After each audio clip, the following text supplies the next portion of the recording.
And how do you seek to establish an abnormality as an alternative way of life? There are two ways of life, the normal and the abnormal, and then you put it there. If there is an abnormality, why don't you seek to treat the abnormality? Kugu ombientasia nibajyangu kuturanturonda entunguka bitwine kumanya emtwarize yitu hamwe n'emicwe nk'abanya Uganda. Umwamusita Benjamin yarge yashobora ku Uganda ekubasa kwebeisaho etabatsimbire maju ngwira ekeye bisaho. Without those people tugache tuhe ekitinza ningashite our culture and values kureba mutwagaruka kubatsimbira maju. Tagaruka kusimba maju. 1. President Museveni must be a positive dictator. A positive dictator no nyechenga omuntu ari kugamba ekigambo cyo kikabe kirajiro. Okareba ekyabero mu corona akagira tshahi ne motoka zitagenda. Indeed kikachikora. Aino kwimukati na atasento muri manufacturing chikorwe.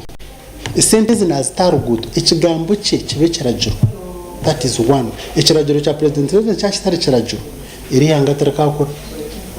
Ekyakabiri okuba okuruga bintu ebibitubeturmo okushabankuza. We need to be independent. Okuba independent calls for investing in productive sectors of the economy. Productive sectors of the economy nkuko nakugambira garra sinto agriculture uzite no manufacturing. Banzor gum service sector. Tasentum manufacturing ejeshani yitkwetaga. Abanyarwanda they produce too much but we export it unprocessed. To be independent you need to have your own money as an economy. Mukugogu yagumzamu yahabura President Museveni okukuratira ebintu bishatu kubasa kubisaho ihanga ero no kucendeza hamhendo bw'abakozi ba government okutandika kwombeka amakorro hamwe no kurabya mu amateka. Reduce the cost of administration kwataba parliamentarians bona ojiroti tarugaruka kubaha amashita okwatabe abakozi abakora bari mu government you reduce the cost of administration. Make the parliament less desirable.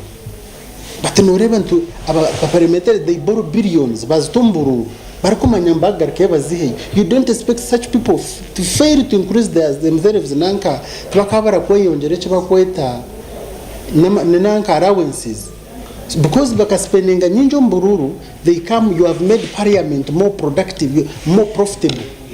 So make it non-profitable kugirango we don't want even to be members of parliament. Reduce the cost of administration and go back and invest in manufacturing.